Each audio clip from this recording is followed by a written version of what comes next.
Hello guys, welcome back to the channel. Today I bring you the first fighter jet Filipina woman in the Philippine Army.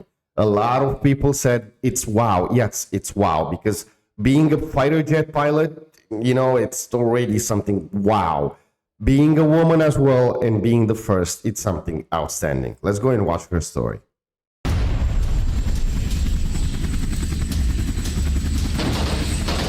They defend the skies of our archipelago.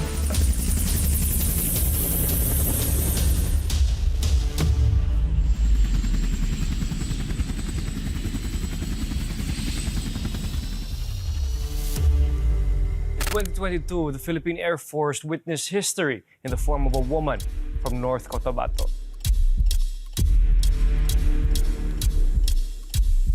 Nagbakasakali, naniwala, at ngayon, tinitingala. She is Major Jul Liza Beran, the first ever female fighter pilot in the Philippine Air Force. Ako po si Mateo Guicelli, and this is Patriots. Life in North Cotabato was simple and yet masasabi kong challenging. Kasi ipinanganak ako during yung mga times na medyo mayroon pang conflict. So may Camp Abu Bakar war during that time. Then may mga ilaga pa. And then meron ding MI tsaka MNLF. The year was 2000. Then President Joseph Estrada declared an all-out war in Mindanao. We will write a new history for Mindanao. This is the war that all of us, including ex-rebels, should fight together. Hindi bine-baby ang rebellion, binipisa. Wow. Man. Tingin niya, ito ang sagot sa ilang dekada ng kaguluhan doon because violence was everywhere. Many lives were lost at sa murang edad, isa si Major Beran sa mga namulat sa epekto ng gulo sa pang-araw-araw na buhay ng mga sibilyan. Part na ng daily life namin po yung adaptation. Like, nagigising kami ng 10 oras ng gabi para mag-evacuate. Pag nakakarinig kami ng bombings. I could still remember yung father ko nag-dug out siya ng canal actually para mapagtaguan namin or kung saan kami magkokorol if ever yung mga kalaban is pupunta na sa center. So nakita mo yung helicopter at such a young age at sinabi mo sa sarili mo na gusto kong magiging piloto, ganun ba yun? Yes. And there was a time na nung may nakita ako, sir, na helicopter, napatingin ako sa taas, tapos kasi mababa lang sila, medyo mas mataas lang sa niyog. So makikita mo yung mga piloto. So how did that make you feel? Alam mo, dahil sa experience na yon, I feel na I even wanted to serve and protect yung mga tao dahil sa experience. Naluha ang mga magulang ni Major Beran nung makausap ng News 5 noong 2022. Dating magsasaka si Tatay Dominador habang retired government employee si Nanay Susi. Mismo ang tatay niya raw, minsan ang pinangarap maging sundalo. Punta kami ng Mindanao, nakatikim din ako ng yung mga gulo-gulo na ikwintawa. Hindi ako nagpatuloy sa pagpundalo kasi delikado ako. Pangatlo sa 5 magkakapatid si July. She's been a consistent honor student since grade school. But back then, she wanted a different career path.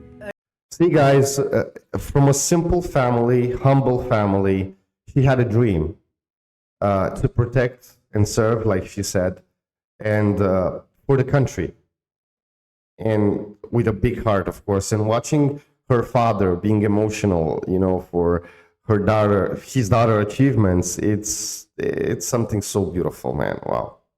Relax lang siya nga bata, parang hindi siya para salita ba.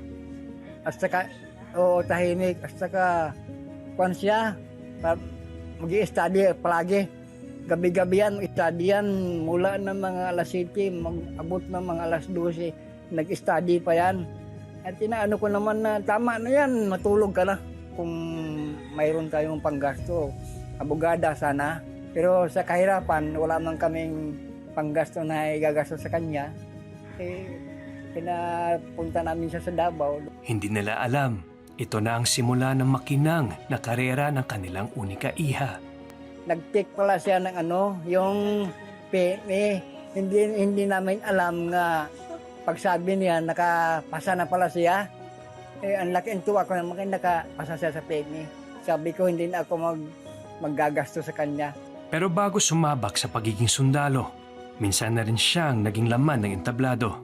Nabalitaan ko rin, ma'am. Siyempre, kailangan ko talaga masabi dahil Bisaya ka rin, ma'am. At lahat ng mga Bisaya maganda. At nabalitaan ko, nagpa-pageant kayo dati sa lugar niyo. Yes, medyo totoo po siya, pero not for glamour, but more on confidence building. Nung time na yun, parang half-half po akong mag-agree na mag-join ng pageant. Pero dahil na push na din ng parents, sir, is try ko po. Major Beran did not limit herself mula sa pagsabak sa mga beauty contest na natili sa puso ni Beran ang pangarap niyang maging sundalo. Paano mo napasukan ang Philippine Military Academy? Kasi alam po natin lahat na mahirap talaga pumasok sa PMA. Doon po kasi sa town namin, sir, wala pa po kasi yung tinatawag nating knowledge or information regarding sa processes kung paano pumasok sa PMA in particular. Kaya like other locals na nandun is nag-venture muna ako sa other different paths, like nag-college muna ako sa UP Davao. And then, kasi nag-dorm ako doon, meron akong dorm mate na meron siyang actually core magazine ng PMA. So nagbasa ako and then doon ko nalaman na ganito pala ang PMA. Doon ako na-motivate and then in-apply ko siya doon kung paano yung process. Meron po ako ng background kasi din ako, ROTC din ako eh. So alam ko na mahirap siya. But then, mas malakas po kasi sa akin yung parang mindset since lumaki ako sa may environment na mayroong conflict. So I am very confident na whatever man yung hirap na madadatnan within the training ng PMA is makakaya ko. During her days at the PMA, Major Beran was a recognizable name. Likas na achiever, determinado maabot ang pangarap, kahit gaano kataas. These cadets before you are the future leaders of our armed forces in our nation. Major Beran is part of the Sinaglahi class of 2015. Every cadet is an athlete. Sa loob ng 4 na taon, isinabuhay niya ang mindset na ito. The athletic saber is awarded to Cadet First Class Jul Liza Esponja Camposano. All the hard work paid off when she received the prestigious PMA Athletic Saber Award, outbesting 170 fellow cadets. How does that make your parents, your family feel? Wow. Siguro, hindi kasi kami medyo vocal, sir, but I believe na very proud din sila Of course. No less than AFP Chief of Staff General Romeo Browner has recognized the value of inclusivity within the Army.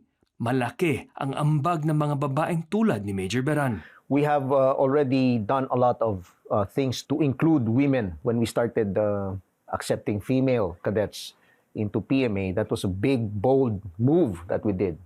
The dividends are now being seen. No? They're coming out. We have had company commanders who are female. We have had battalion commanders in the artillery, in the armor, and now in the infantry. Hindi madaling maging piloto, and it takes rigorous years of Yeah. training and unwavering discipline para lang makalipad. But just imagine this. Imagine the intense pressure and deadly risks of just being a fighter pilot. This journey of Major Beran was definitely not an easy ride.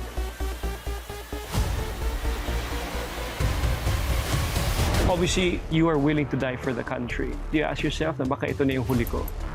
Kung saan kami nag-take off is that dapat doon din kami mag-land. And it's a big risk. It's something, of course, but you're doing it with your heart for your country. Nobody else loves their country like Filipinos. That's something beautiful. Maraming napatunayan si Major Beran sa Philippine Military Academy. But this was just the beginning of her journey.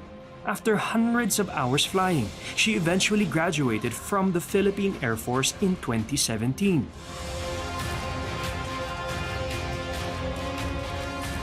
And as a woman in a male-dominated field, it proved one thing.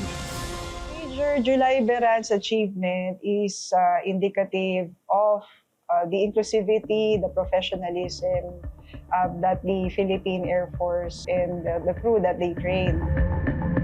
Actually, nagsimula to with the passage of Republic Act 7192, which is Women in Nation Building Act. Before kasi, ang armed forces, we had the Women's Auxiliary Corps. Yung role ng women, uniformed women personnel before was more on the administrative support. But with the passage of this act, it paved the way for women to have the opportunity to really undergo military training in schools such as military schools such as the Philippine Military Academy, the Officer Candidate School, and the Philippine Air Force Flying School. In a world where the sky knows no gender, these aviators have carved their paths to redefine boundaries. 3 female fighter pilots with one goal, one vision: to accelerate with excellence and defend our nation's sky. Hindi biro ang paghahanda ni Major Beran sa bawat lipad. Bago sumabak sa isang aircraft, sir, is nag-mission planning po kami. Are there lots of visualizing? Yes, partly meron doon. Kasi yung ruta, first is yung kung saan ka pupunta. So aside from napaplat mo siya, is dapat na-visualize mo din. Then after is yung mga preparation in terms of frequencies. Kasi kung sino yung mga kakausapin mo sa taas. Man, that's a beast over there. For me, sir, mas okay na kinakabahan ka, nalilipad, kasi gumagana yung utak mo sa mga possible na pwedeng mangyari. Kaysa sa hindi ka kinakabahan, is parang feeling mo masyado ka ng kumpiyansa sa sarili mo.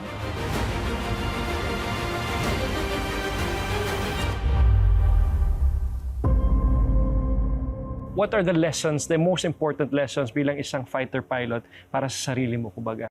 Siguro not just as a fighter pilot, sir, but more as a military. Siguro dahil na din sa training namin is nagagawa naming multitasking.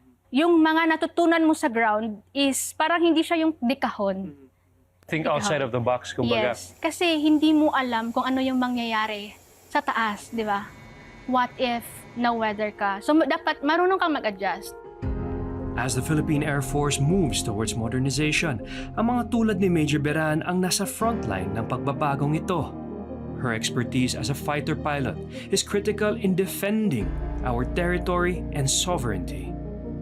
We have a new aircraft. In fact, we are one of the biggest users of Black Hawk helicopters.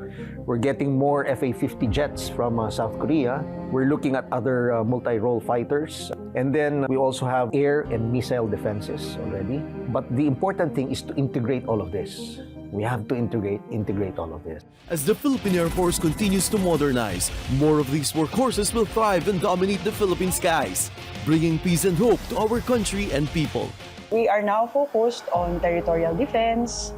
We have surveillance and maritime air domain operations. That's good, really good. And hindi rin natin kinakalimutan of course, yung context ng humanitarian assistance and disaster response. And yung posture natin, security and defense posture natin in protecting our maritime and air domain.